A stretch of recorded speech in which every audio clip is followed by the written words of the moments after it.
Subscribe to our YouTube channel and press the bell icon to get the latest updates. नमस्कार। छठे अंतर्राष्ट्रीय योग दिवस की आप सभी को बहुत बहुत बधाई और शुभकामनाएं। अंतर्राष्ट्रीय योग दिवस का ये दिन एक प्रकार से एकजुटता का दिन है। ये विश्व बंधुत्व के संदेश का दिन है। ये वननेस ऑफ ह्यूमननेस का दिन है, जो हमें जोड़े, साथ लाए, वही तो योग है। जो दूरियों को खत्म करे, वही तो योग है। कोरोना के इस संकट के दौरान दुनिया भर के लोगों का my life my yoga video blogging competition में हिस्सा लेना इस बात को दिखाता है कि योग के प्रति उत्साह कितना बढ़ रहा है, कितना व्यापक है। साथियों, इस साल अंतर्राष्ट्रीय योग दिवस की theme yoga at home and yoga with family ये तय हुई है।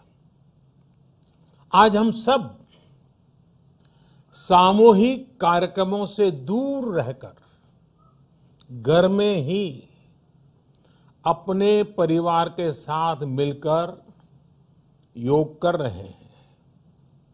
बच्चे हो, बड़े हो, युवा हो, परिवार के बुजुर्ग हो, सभी जब एक साथ योग के माध्यम से जुड़ते हैं तो पूरे घर में एक ऊर्जा का संचार होता है। और इसलिए इस बार का योग दिवस, अगर मैं दूसरे शब्दों में कहूं तो ये भावात्मक योग का भी दिन है। हमारी फैमिली बॉन्डिंग को भी बढ़ाने का दिन है। साथियों, कोरोना पैंडेमिक के कारण आज दुनिया योग की जरूरत को पहले से भी अधिक गंभीरता से महसूस कर रही है। अगर हमारी इम्यूनिटी स्ट्रांग हो तो हमें इस बीमारी को हराने में बहुत मदद मिलती है। इम्यूनिटी को बढ़ाने के लिए योग की अनेक विध विधियां हैं, अनेक प्रकार के आसन हैं। वो आसन ऐसे हैं जो हमारे शरीर की स्ट्रेंथ को बढ़ाते हैं, हमारे मेटाबॉलिज्म उसको शक्तिशाली करते हैं। लेकिन कोविड-19 वायरस खासतौर पर हमारे श्वसन तंत्र यानी कि रेस्पिरेटरी सिस्टम पर अटैक करता है। हमारे रेस्पिरेटरी सिस्टम को स्ट्रांग करने में जिससे सबसे ज्यादा मदद मिलती है वो है प्राणायाम। प्राणायाम यानी एक प्रकार से ब्रीथिंग एक्सरसाइज है। सामान्य तौर पर अनुलोम विलोम प्राणायाम ये एक प्रकार से पॉपुलर भी हैं, आप भी जानते हैं और लोग भी जानते हैं, करके भी दिखाते हैं। ये प्रभावी भी है। लेकिन प्राणायाम के अनेक प्रकार हैं। इसमें अगर आप प्राणायाम को जानने वालों से मिलोगे तो बताएंगे शीतली है, कपालभाति है, भ्रामरी है, भस्त्रिका है, बहुत है, अनगिनत है। अब तो नए नए जुड़ते भी चले जा रहे हैं। योग की ये सभी विधाएं, ये तकनीक हमारे रेस्पिरेटरी सिस्टम और इम्यून सिस्टम दोनों को मजबूत करने में बहुत मदद करती है। इसलिए आपसे मेरा विशेष आग्रह है, आप आसन करते हो, एक्सरसाइज करते हो, जो भी करते हो जरूर करें, लेकिन आप प्राणायाम को अपने डेली अभ्यास में जरूर शामिल करिए और अनुलोम विलोम के साथ ही अनेक जो प्राणायाम की टेक्निक्स हैं उसे भी सीखिए, उसको सिद्ध कीजिए। योग की इन पद्धतियों का लाभ बड़ी संख्या में आज पूरी दुनिया में ये कोरोना वायरस से ग्रसित जो लोग हैं, वो पेशेंट उसका लाभ ले भी रहे हैं। योग की ताकत से उन्हें इस बीमारी को हराने में मदद मिल रही है। साथियों, योग से हमें वो आत्मविश्वास और मनोबल भी मिलता है जिससे हम संकटों से जूझ सकें और जीत सकें। योग से हमें शांति मिलती है, मानसिक शांति मिलती है, संयम और सहन शक्ति भी मिलती है। स्वामी विवेकानंद जी कहा करते थे, एक आदर्श व्यक्ति वो है जो नितांत निर्जन में भी क्रियाशील रहता है और अत्यधिक गतिशील में भी संपूर्ण शांति का अनुभव करता है। किसी भी व्यक्ति के लिए एक बहुत बड़ी क्षमता होती है, जब बहुत ज्यादा विपरीत परिस्थिति हो तब भी एक्टिव रहना, थककर हार न मानना, बैलेंस रहना, ये सारी चीजें योग के माध्यम से हमारे जीवन में स्थान प्राप्त करती हैं, हमारे जीवन को बदल देती है, ताकत देती है। और इसलिए आपने भी देखा होगा, महसूस किया होगा, योग का साधक कभी संकट में धैर्य नहीं खोता है। योग का अर्थ ही है समत्वम योग उच्यते, अर्थात अनुकूलता, प्रतिकूलता, सफलता, विफलता, सुख, संकट, हर परिस्थिति में समान रहने, अडिग रहने का नाम उसी तो योग कहते हैं।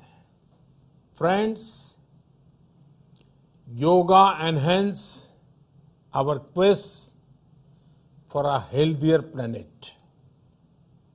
It has emerged as a force for unity and deepens the bonds of humanity.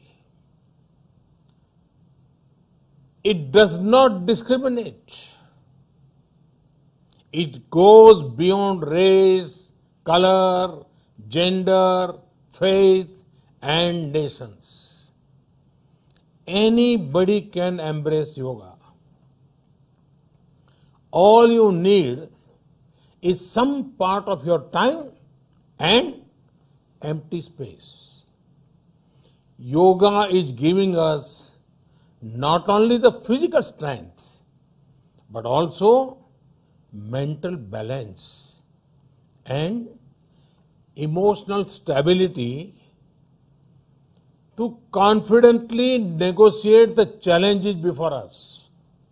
Friends, if we can fine-tune our course of health and hope, the day is not far away when world will witness the success of healthy and happy humanity.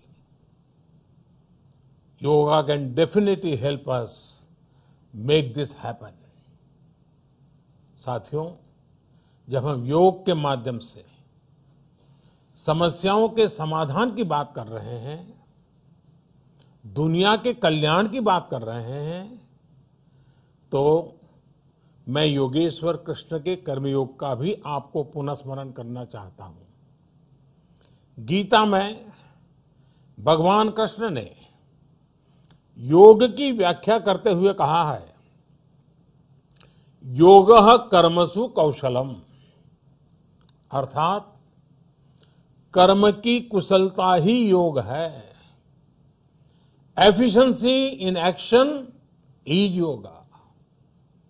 ये मंत्र सदा सर्वदा हमें सिखाता है कि योग के द्वारा जीवन में अधिक योग्य बनने की क्षमता पैदा होती है। अगर हम अपना काम अनुशासन से करते हैं, अपना दायित्व निभाते हैं, तो भी एक तरह का योग ही है। साथियों, कर्मयोग का एक विस्तार और है। हमारे यहां कहा गया है, युक्त आहार विहारस्य युक्त चेष्टस्य कर्मसु युक्त स्वप्नावबोधस्य योगो भवति दुखा। अर्थात सही खान पान, सही ढंग से खेलकूद, सोने जागने की सही आदतें और अपने काम, अपनी ड्यूटीज को सही ढंग से करना ही योग है। इसी कर्मयोग से हमें सभी तकलीफों और समस्याओं का समाधान मिलता है।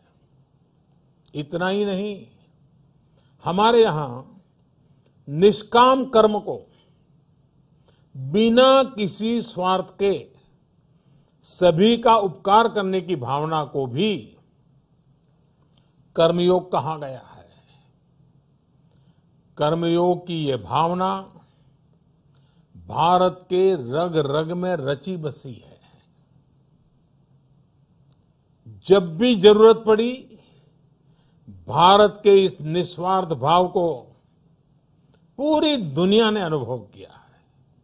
साथियों, जब हम योग से चलते हैं, कर्मयोग की भावना से चलते हैं, तो व्यक्ति के तौर पर, समाज के तौर पर, देश के तौर पर हमारी शक्ति भी कई गुना बढ़ जाती है।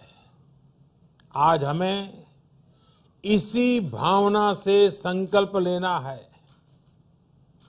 हम अपने स्वास्थ्य के लिए, अपनों के स्वास्थ्य के लिए हर संभव प्रयास करेंगे।